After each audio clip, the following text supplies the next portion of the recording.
Before we get started, just a reminder that you can find all of my available rental properties on my website at marcguzman.com. If you own investment property, click on the Owner Services section to see our complete list of services. Thank you to our sponsor for today's episode, East Brother Beer. Located on Canal Boulevard in Point Richmond, East Brother Beer mixes classic brewing styles with precision and modern sensibility to create the perfect Bay Area craft beer. Henry David Thoreau once said, "The world is a canvas to our imagination." For Day Schildkret, the world canvas and imagination became one. Day specializes in making nature altars and earth art. What you might see as sticks and leaves, he sees as the building blocks to one of his incredible morning altars.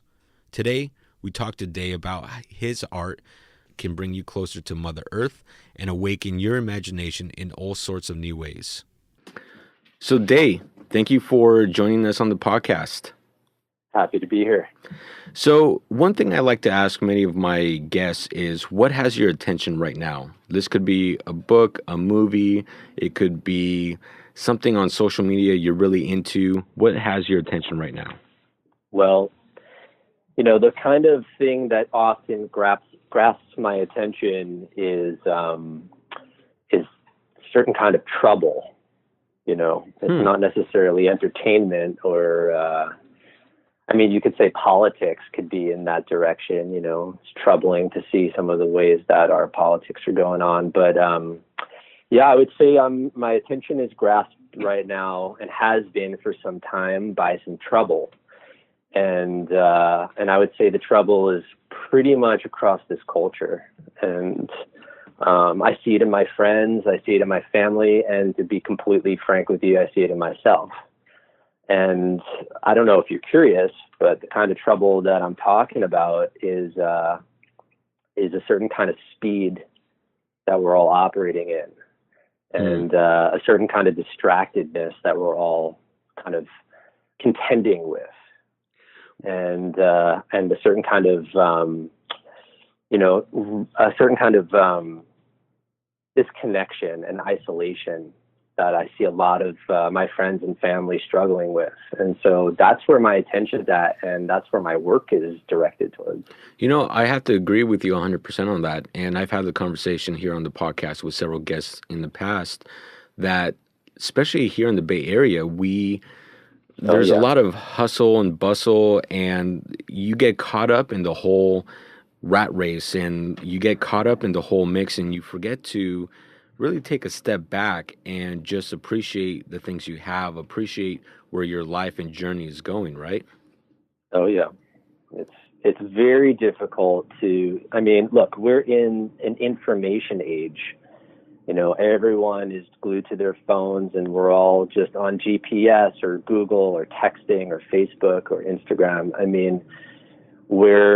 And the technology is, the rate of change with the technology is just getting faster and faster, and we're barely holding on. And this is just the beginning, and I've lived in the Bay Area now for about 11 years.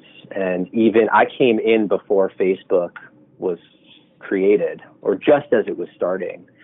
And the rate of change since the short amount of time that I've been in the Bay Area has been astronomical, and it's just become relatively overwhelming for me. And that's why, walking into Wildcat Canyon in Richmond, which has been my backyard for many years, has been a respite from that craziness. And my art in the hills of Wildcat Canyon has been a lifesaver, and it's completely altered my life and my career, and it's been a response to the trouble that I've been contending with in my life about, how distracted I've been and the speed that I've been operating at. Mm-hmm.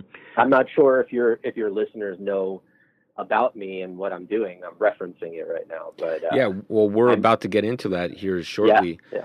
And it's very funny that you mentioned social media, Facebook, and we're in an information age right now, and it's accelerating at a really fast pace. But at the same time, there are some benefits to it, because that's actually how I found out about you. and Yep, found no out doubt. that we're neighbors because we live in the same neighborhood. Hmm. Yeah. Awesome. Good to be your neighbor. Yeah, yeah.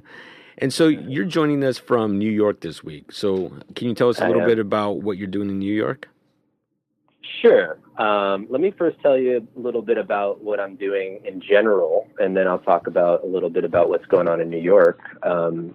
So I have been, I would say, since I was a child, but more so in the last 5 to 6 years, my life has taken a turn, as they say, and my hands and my feet and my heart and my talent has been working in the direction of making art from the earth. And my art is all impermanent, which means that none of it's meant to last. It's all destroyed. Every single piece, and I've made over 1,000. Every single piece I've ever made doesn't exist except in the form of a photograph. And that is how you've probably seen my work and how I even remember my own work. And what started out as a little practice, a little exercise for me to just kind of deal with a broken heart of a breakup that I had, turned into something that I was sending to friends because I just thought it was so beautiful. And the feedback I was getting from my friends was, oh, wow, this totally reminded me to slow down and to appreciate the small beauty in my day. And then thanks to the magic of Instagram, I put it out into the world, and I was getting that same response from people in as far away as Russia and Poland and Iran and Brazil. Wow. And all over the world. And that has kind of lifted this thing up. And more interestingly, it has reminded me that I'm standing on the shoulders of giants here. I mean, people in, for instance, India or Thailand or Brazil send me photographs of stuff that their ancestors have been doing for generations, which is very similar to the work that I do. And I'm just realizing over the course of the last few years that what I'm doing has been done around the world in almost every culture for thousands of years.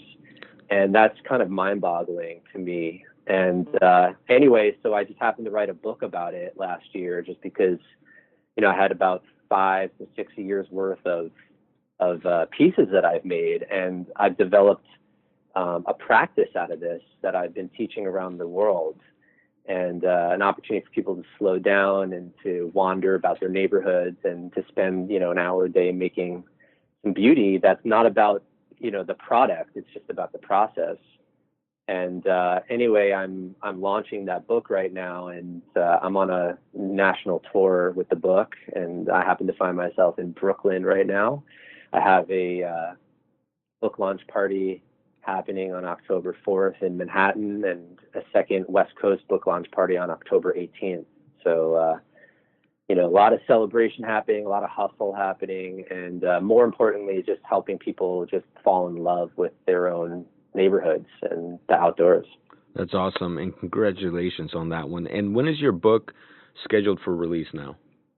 It's being published October 30th, and it's with the publisher is an imprint of Norton called The Countryman Press, and it's been a pleasure to work with them. And I had an opportunity to touch the book 5 days ago for the first time for just an hour before I got on the plane, and she's a stunner, and I'm quite proud of the hard labors that went into her. And I, just looking through the book, I was really drawn to tears just because this has been an absolute labor of love for me. I bet.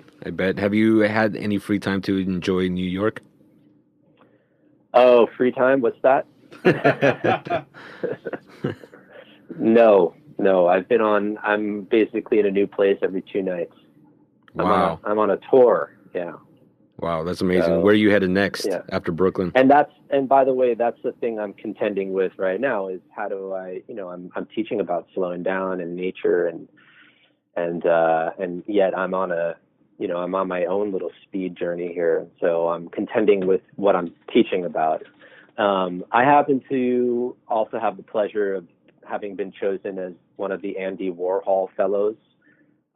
So I'm headed on Monday to Montauk, Long Island, to spend about a week and a half on their private lands, making some art out on the tip of Long Island, and hosting a workshop in Montauk on Saturday.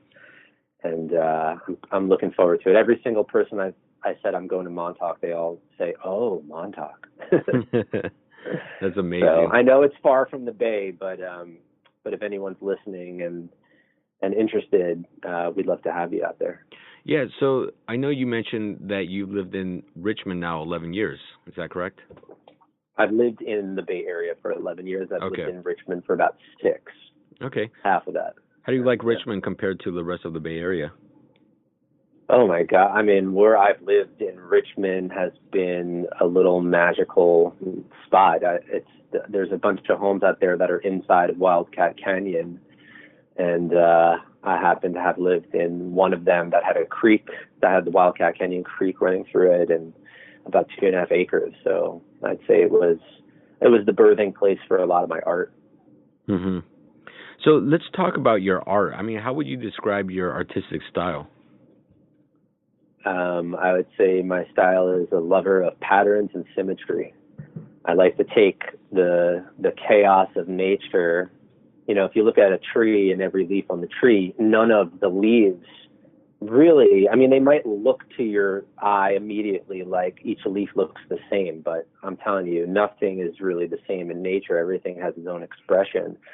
So my love is to take the chaos and the disorder of our natural world, which is freaking beautiful, and to arrange on the earth a pattern or patterns that look mesmerizing to the eye and make it look like every single thing is basically the same shape or the same pattern. And so when you look at the pieces that I create, they are meant to enchant. They're meant to slow you down. They're meant to open your heart. It goes like all art. It's meant to reconnect you with something bigger than yourself. And so that's what I do, is basically arrange berries and leaves and bark and bones on the earth, and it's all temporary. So even sometimes while I'm creating, it gets destroyed. The wind, after 6 hours or 8 hours of making a piece, the wind comes and like that, it just gets blown away. And, wow, it takes you that long to put together one piece. Sometimes 3 or 4 days if it's big. Wow. And the interesting thing is that to watch it kind of return back to chaos or to return back to the earth. So last week I was building a piece out of acorns, and I actually had a squirrel run up and grab one of them in the middle of my building it. Yeah, that was fun. Now you said sometimes it's not fun, you know what I mean? Like sometimes it's very frustrating, and I'm contending with making art outside, and sometimes it's not fun, and I'll be working really hard and I'm contending with impermanence. I'm contending with change. So, sometimes I wish it could look like I want it to look, but the wind blows or the sun's baking the whole thing, or, the flower petals are dying or whatever. And it's really kind of a tug of war between, my preference of things and the way things are.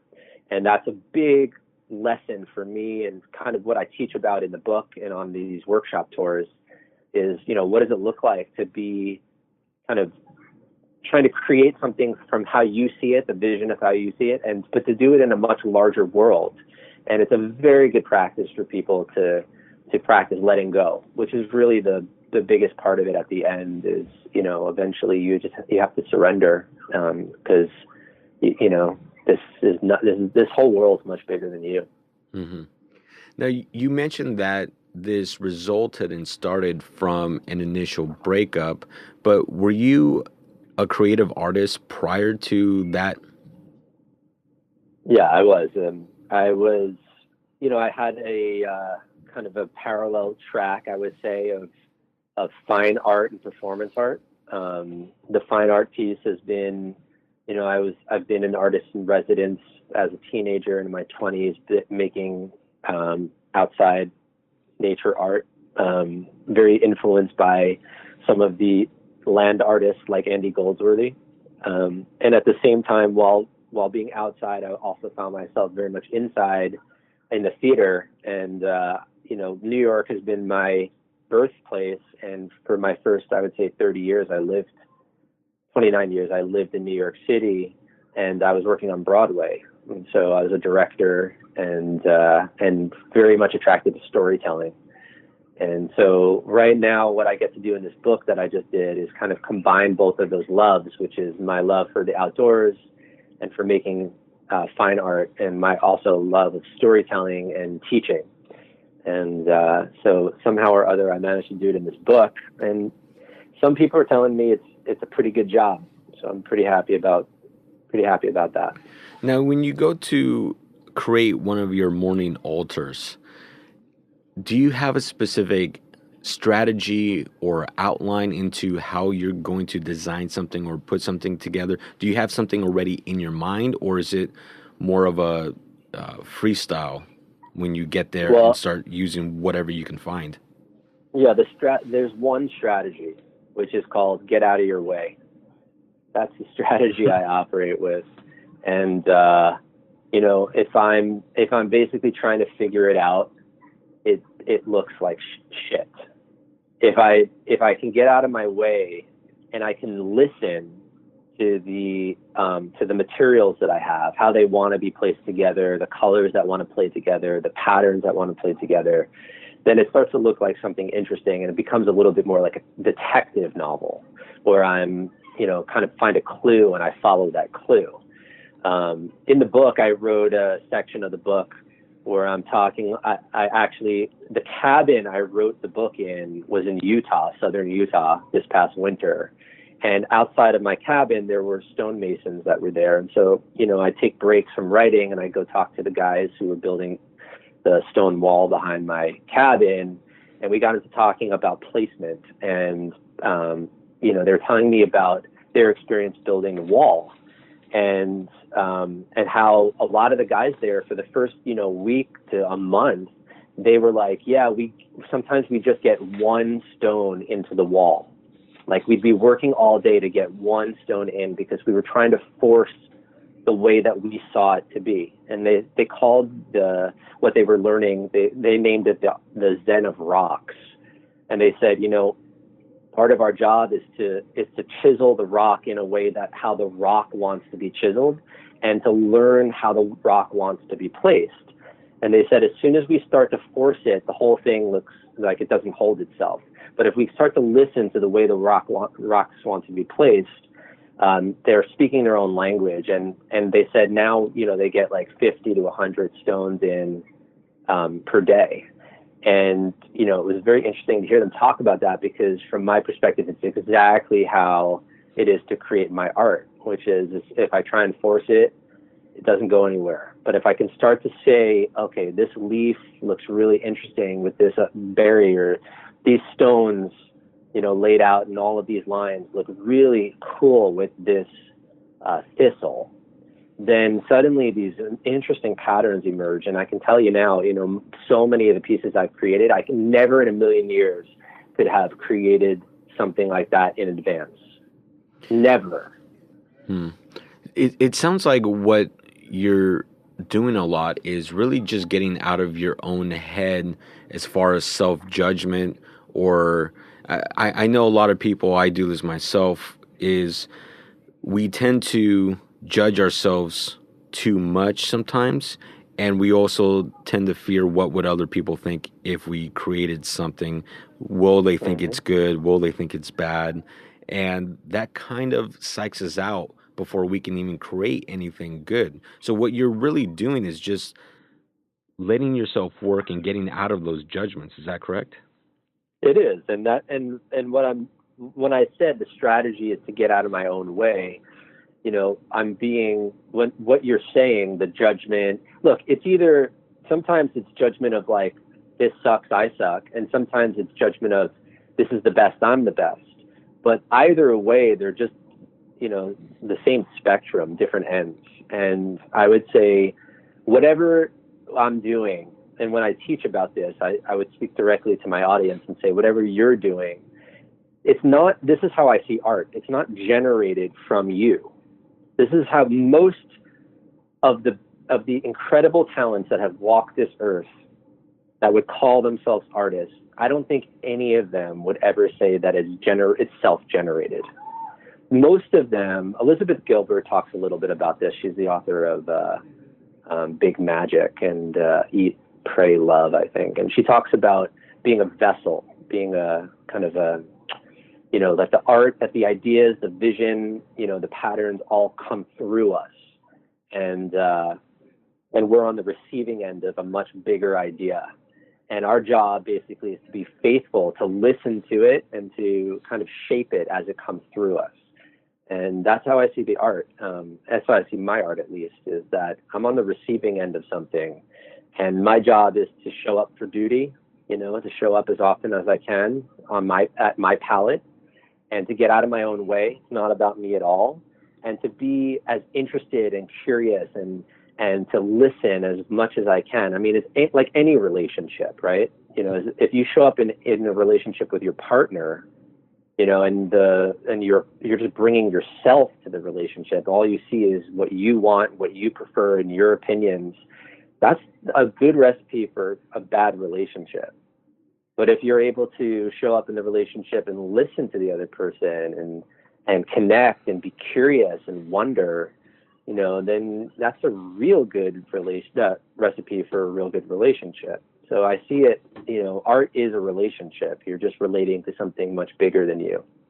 Yeah. Now, with a lot of art, let's say you're a painter, you paint on a canvas and then you put it up at an art gallery. It's somewhere where it's on display. People can look at it, people can purchase it. Now, with your art, though, it's a little bit different because it disappears afterwards. The only thing that remains is a photo if you decide to take a photo. I would imagine. Perhaps. Yes, that is how it gets across to a lot of people. But, considering that we're talking about the Bay Area right now, I used to build on a path for about a year and a half. I would build on a crossroad in Wildcat Canyon. And I became almost like a regular fixture there. I'd show up with my dog. She'd lay down next to me, and I'd be building under a eucalyptus tree. And, what was interesting is that people started to both observe me building, but also people were communicating to me when I wasn't. So, for instance, I went on a vacation once, and in the spot that I was building, I came back about a week and a half later from vacation, and someone put out of eucalyptus buttons, they made a question mark. I think it was very cute, very sweet to have that kind of relationship with people where it was like a peekaboo, it was a surprise that they were getting all of these different in-person art shows on their walk. And I think, yes, it's impermanent, but when you are present to something like that and it surprises you out of nowhere, it really changes your day. It really has you look into the branches and leaves, and it suddenly, like, everything becomes alive because you don't know what to expect. Like, whoa, if I saw that, what else is out there? And I think that is something I find to be very magical about my art is, yes, it's impermanent, but when you're present to it, it's very special because that's how the things in our world, we have this really bizarre notion that the things in our world that are meant to last, that stand the test of time, well, those are the real valuable things. But actually, the wisdom is in reverse. And it's the things that are temporary. Like, for instance, you look in the sky at night and you see a shooting star. That moment, if you caught that moment, that's really valuable because that's not meant to last. It's only happened for a second, but you were the one that saw it. And so the wisdom in reverse is that I'm preaching about is that the things that are not lasting, the things that are impermanent and fleeting and ephemeral, those are the things with the most value because they're not meant to last. And yet if you encounter them or make them or whatever, you're really on the receiving end of a lot of riches. That's really deep, and I have to agree 100% with that. That made me think of one of the ways that us as humans are able to continue growing is to get through many of the different struggles that we go through on a day-to-day basis. But when you look back on these struggles, they're all temporary.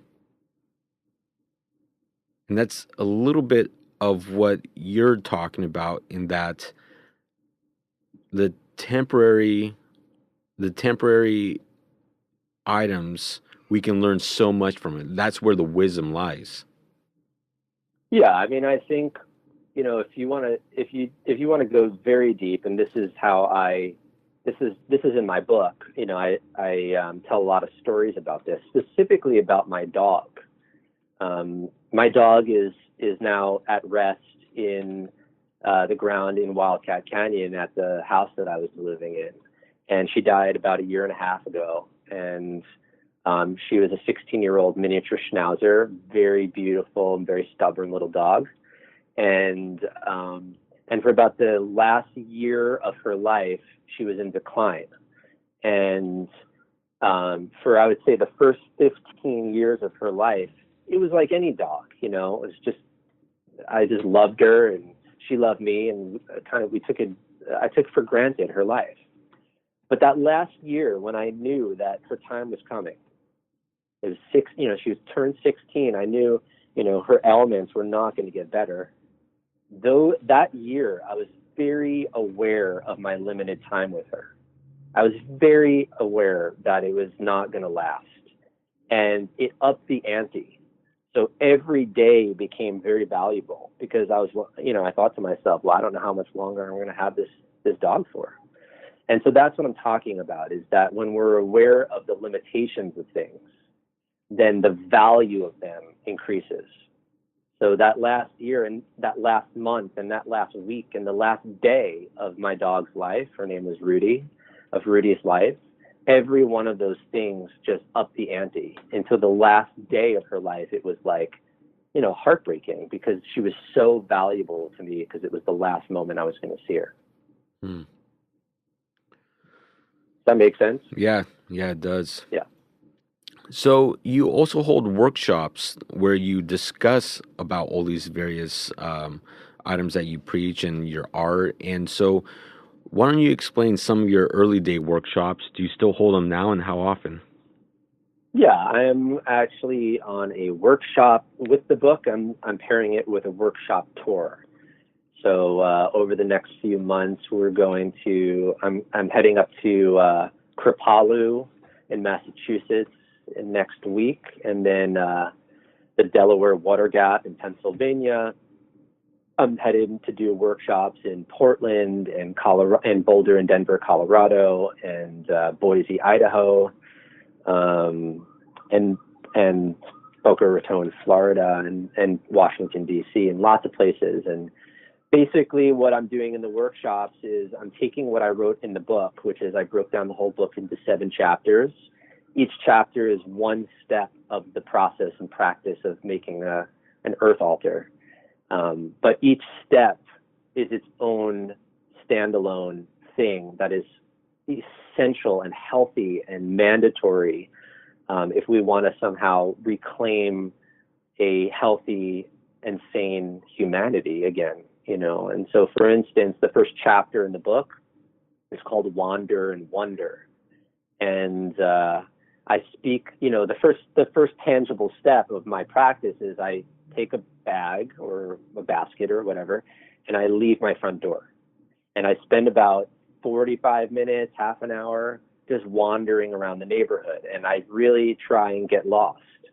I really don't try and go in straight lines. And that's the tangible practice, is to go out and forage, get lost, find beautiful things. But in the book, I have to ask the question, why? Well, why is that the first step? And why is that important? Why now? And so it gives me an opportunity in the book to speak to what I would call destination addiction that we have in our culture right now. We are of the GPS generation. We think we know where we are, and we punch into the GPS where we should go, and we suddenly go from point A to point B, and the only thing that matters is getting to point B. Nothing matters along the way. We almost want to tune out even. But the along the way is the whole journey. I mean, that's the whole thing. It's not, it doesn't really matter the destination. What matters is your experiences and what you find and discover. And who's really great at this? Our children. They're not looking for the destination. They're totally in the process. And so in the book, I speak a lot about that. How did we get addicted to destination? How has it been for instance, our ancestors, because they were not destination minded? And why is this important right now? Why should we be practicing to wander? And just a little side note: one of the last times I was in Manhattan, I held a workshop downtown in the Lower East Side, and I asked a question to the group. I said, raise your hand here, and keep in mind these are New Yorkers. Raise your hand. Maybe this is true for the Bay Area too. Raise your hand if you spend at least 20 minutes a day just letting yourself wander, not knowing where you're going to go, not knowing what you're going to find. No one rose their hand. Okay, I'm going to lower it. 15 minutes. No one. 5 minutes. No one.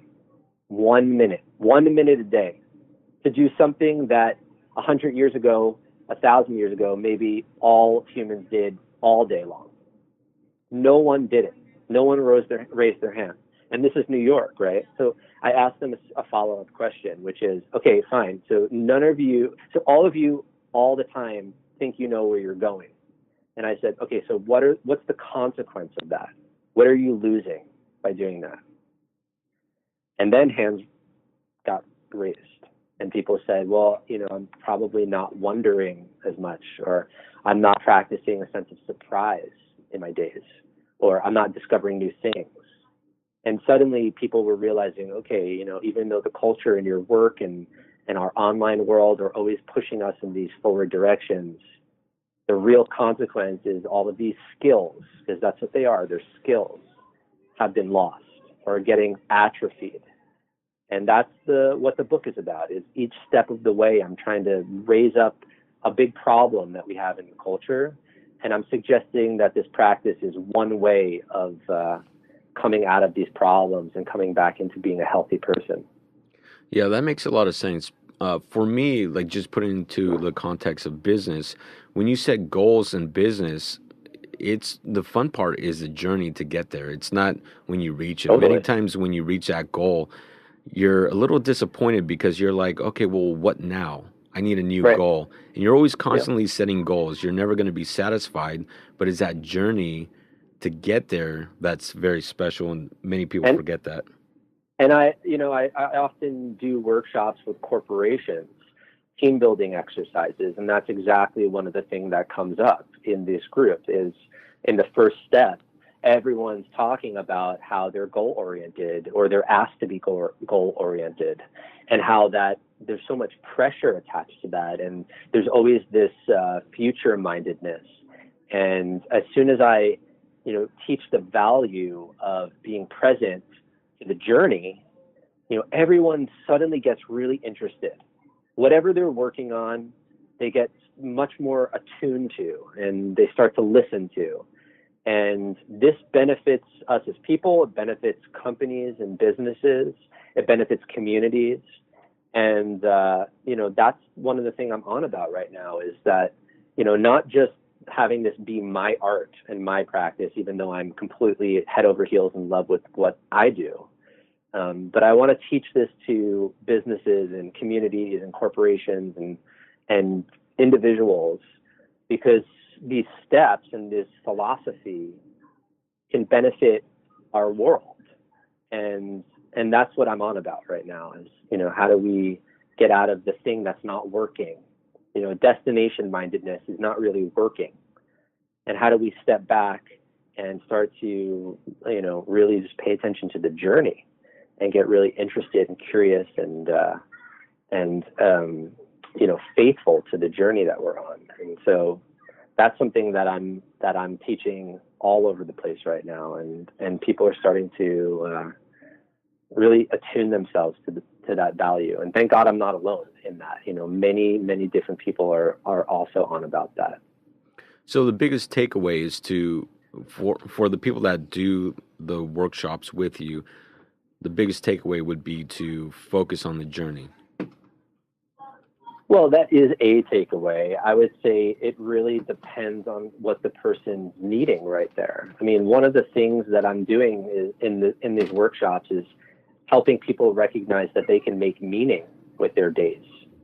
So, for instance, like wandering suddenly becomes very meaningful, and sitting and listening to the place that you are becomes very meaningful, and creating something using your imagination and letting your childlike play becomes very meaningful, and creating something for a purpose. For instance, these are not just random pieces of art. They all have purposes to them. I just led about 2 weeks ago a opening ceremony for a conference for a collection of child therapists in Berkeley. So it was about 30 people. They're all, they belong to an institute for child therapy. And I spoke about this there, and then we all gathered together. Well, I sent everyone out into the hills to wander and collect things, and we all gathered together and made one together. And it was an enormous one. It was about 20 feet large. And we all stood around it, and I asked them, to speak to what did they make this for in connection with this institute that they're a part of? What is this expressing that they want for this year at this institute in their work? And suddenly the images that they built, they started to speak to all of these therapists, and they were saying such meaningful things about their work and about the intentions that they wanted for the year, and about their fears and about their desires, and about how connected they felt with everyone there. And they were almost resourcing their love and their original intentions for why they got into the work in the first place. And it was remarkable. And at the end, the whole group felt like a group. We all started off as individuals. They all left that experience as a team, as a group. And that's what they were looking for their opening ceremony for their conference, was to feel like they were on the same mission together. And they didn't know where they were going to go. And across the way, they have all of these clients and children that were going to bring them in totally different directions. But now they're starting off with sharing their collective intentions and making beauty from that, and letting the beauty inform them, and letting that inform the whole group. And that was a remarkable conference. And that happens, every week for me these days, is I'm going to different places and helping both individuals and groups just come together through this art making practice. Now, what about for someone who may live in a city that doesn't have a lot of nature or areas where you can just wander around and create earth art? Mm-hmm. Can you still do Mm-hmm. that within a very urban area? Well, it's interesting. I would say that workshop I spoke about a year and a half ago that I did in downtown Manhattan, one of the most severe warnings that I had at the beginning of the workshop were people's concern that they weren't going to find anything. We're downtown, it's concrete jungle, it's Manhattan. Everyone there was absolutely convinced that they already knew what was out there. And I said, fine, I'll take your word for it, but try me out, test me, try and see if you could just go out there for 45 minutes to an hour and see what you can find. Put on new eyes just for that little time, and don't be so convinced that you know what's out there, okay? And as you can expect from the way I'm telling the story right now, people came back with, I can't even tell you what they found. I mean, it was remarkable. This guy came back, one of the guys came back with a 5-pound reishi mushroom. He had to have 2 hands holding it. This thing you could have brought it to a mushroom dealer, and that thing probably would have sold for like $500, he said. And he found it growing on the side of a tree in a lot that had been torn down and that was waiting to be reconstructed. And it was growing there for probably a few years on the side of a tree. And he said, if I didn't have the space to just let my eyes wander and to come out of being so self-directed all the time, I would never have seen this. And he said, and now I feel like I haven't seen anything here. He's like, I've been living in New York my whole life, 48 years. So he came back with this treasure, but really what he came back with was a willingness to see in a way he's never seen before. And that's the real thing that nature is trying to tell us. I have plenty of people in my workshop in the cities that, they want to combine the pieces that they make, half nature, half human pollution and litter. So people make, pieces out of leaves and bark, and also cigarette butts and metal and whatever else they find. And that's great. I mean, that's part of the natural landscape that they're living in. But whatever it is, I mean, that's the thing that I think we're used to seeing in urban landscapes. But, the thing that I want to test and challenge my audiences on is whatever you find, can you look with a sense of wonder? Can you be awed by the place? Can you try and go outside your front door and not think that you know where you are, and suddenly start to see with new eyes? Because as I said earlier, this is what children are doing all the time. They're always in awe. I mean, look at a baby. Everything is brand new to them. You can play peekaboo with them and suddenly you disappear and reappear. So we get into this mindset as we age and become adults where like everything becomes pretty standard, and we don't really get wowed by things that much. And the quality of our lives get lessened in that way. So I'm contending with that, and I'm asking people, I'm pleading with people and teaching people how to see with these new eyes, and to really, if you had to whittle down all of the teachings in my work and in my book, what I would say is it comes down to wonder. And it comes down to creating a ritual every day where you just are in awe of where you are, that you're in a body, or you have a family, or you live in a neighborhood, or there's this beautiful maple tree outside your house, or whatever. But really to slow down enough that you can start to reconnect yourself to being in awe of your life. Yeah, it's great that we're talking about this on the podcast, because just recently I'm on the board of directors for our local realtor association, and we went to Monterey for a board of director retreat. And they do this every year we do team building, plus we learn certain strategies on how to be a better director for the association. But we went to Monterey, and I've been to Monterey so many times, but our team building event was to do a scavenger hunt as groups of 3 or 4, and they gave us a list of items to look for. But initially, when we looked at the list, we were like, there's no way we're going to find this. This is way too specific, and we didn't know they also gave us a list of questions that we had to answer, and the location where we would be able to find that answer. And then they sent us walking through Monterey. Now, I've been to Monterey so many times, but I discovered so much on this small little 1-hour journey through Cannery Row, just discovering all these different things that were there that I'd never noticed before. Because typically you go to Monterey, you're going to a restaurant, maybe a bar, maybe to the aquarium, another restaurant. There's specific things you're doing when you go to Monterey, or the beach, right? But there's so much in between, and it was it was a really fun time just discovering all these tiny little stores or individuals that have set up shop there, or learning about Monterey and who used to fish it there, and the statue. And there in Steinbeck Plaza, they have this big giant rock, and they have a statue on top of this rock, and it's actually multiple statues. It's, I want to say, 4 or 5 individual humans. There's a guy at the very top.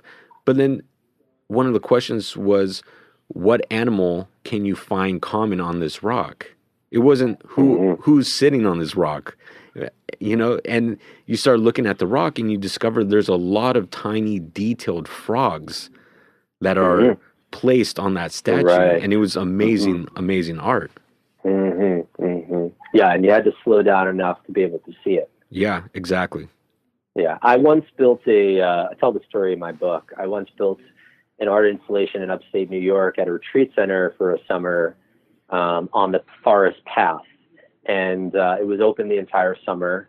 And I would say 80% of the people that walked the path to try and find the art, or to walk the path, they knew there was an art installation. I'd say 80% didn't see anything, which is remarkable. You know, people had their earbuds in, or they were on the phone, or they were talking to someone they were with. They were kind of looking, but kind of not looking. But the 20% that actually found one piece, they slowed the hell down. It was like the whole forest was a magical wonderland where anything, it could be anywhere. It could be above you, below you, on the sides. And they started to engage with the forest like it was a playground. And it was remarkable, the difference. I mean, if you could do a science study of the difference of how people were walking, that was based on if they saw the art versus not, it was really just bone chilling. And that is the way that I'm asking people to, like, forget art in the forest. Like, can you walk down the street this way? Can you take a shower this way? Can you wake up in the morning this way? Like, where anything could happen and you're curious about it, and life's wondrous. And my little art, this little enterprise that I'm doing, which is completely impermanent, if I have to make a ripple in the world right now, it's to try and have people wonder again, because it's a dying art form in our world where everyone's so certain about things. And I'm really, if I could die on this, when I die on this planet, and I have had some consequence in helping people wonder again, then my mission has been accomplished. Now, how can people sign up for these workshops? Well, they can go to my website, which is morningaltars.com, and it's altars, ALTARS. And you can go to /workshops, and right there, there's current workshops that I've done, and an email address to sign up, or you can go to my event page. And right now there's about up 20 events, I think, in 20 different cities that I'm doing my workshops in. And if your audience, if there's someone out there that says, this would be so great for my community or my company, and they want to bring us in to do a Morning Altars workshop, then they can just email me directly at day@morningaltars.com. And we love to go all over the continent, all over the world, to do these workshops and to really help people connect with themselves, with the earth, connect with their creativity, and to do it in a wondrous way. Yeah, I'll definitely reach out to you about possibly helping with our board of director retreat next year or the following year. That'd be a lot of fun. Oh, yeah. We'd love to do it.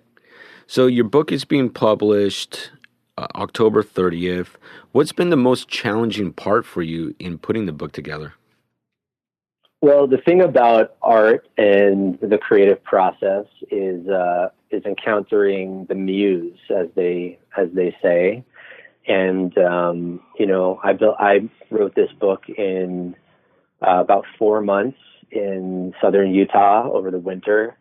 And I would say the most challenging part was just because I showed up ready to write doesn't mean that the muse showed up too. And so sometimes I would just be sitting there with my computer ready to roll, and there would be no words that wanted to come out. And, this is a real practice in persistence. And how do you stay with something long enough to show the muse that you're serious about it? And so there would be days, I would wake up at 7 a.m. ready to write, and I'd be sitting there, noon comes and there's nothing written. And I had a deadline, I had a publisher with a deadline. And so there was a little bit of pleading that happened, a little bit of testing of my patience. And then there were those days where the writing just flowed and it was easy. And I think, like anything in life, especially, we're talking a bit about business, but same is true with families, and the same is true with anything in our lives. Sometimes it goes in the direction you want it to, sometimes it doesn't. And I think the things that we're faithful to, the things that we want to see in the world, it requires a little bit of persistence, a little bit of a staying power, basically trying to, tell the muse, like, I'm not going anywhere. I'm serious about this. That was enormously challenging. And somehow or other, I pulled it off.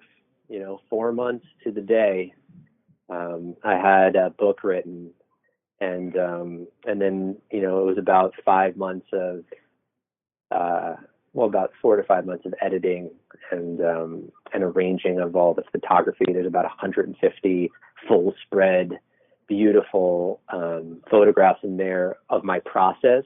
Some of the photos of when I just start a piece, the piece when it's exactly how I want it to be, and then photographs of the piece destroyed or eaten or in shambles.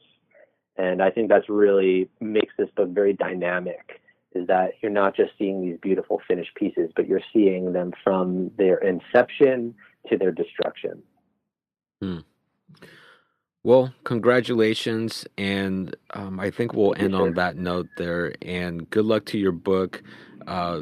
Next time you're back in the Bay Area, we'll have to meet up. We're literally neighbors living in the same area, so great. I want to invite you to I'm having a book launch party on October 18th in Berkeley, and you can find that out at my event page. But you feel free. You are very much invited. We're going to raise some glasses. I'm going to build a live piece indoors, and I'll be doing book reading and signing at the event. That sounds very awesome. So yeah, for sure. I'll put that on my calendar. So Day, good luck in New York. Good luck on your tour. And again, thank you for being on the podcast, and wish you the best. Thank you. Happy to be here. Thank you so much for listening to the podcast. Thank you to our producer, Sam Lubin. Please subscribe, like, comment, and share the podcast. Remember, you can listen to the podcast on iTunes, Podbean, iHeartRadio, Google Play, SoundCloud, and anywhere else you listen to podcasts. For more information on my business as a property manager and real estate team, go visit my website at marcguzman.com. I really want to thank all of you for listening. It means the world to me, and I hope today's episode provides you value in your day-to-day life. I created this podcast to help showcase the many great people that live in this world and help share some knowledge that I've learned along the way in life. Again, thank you for listening. Check out our sponsors, and I'll catch you on the next episode.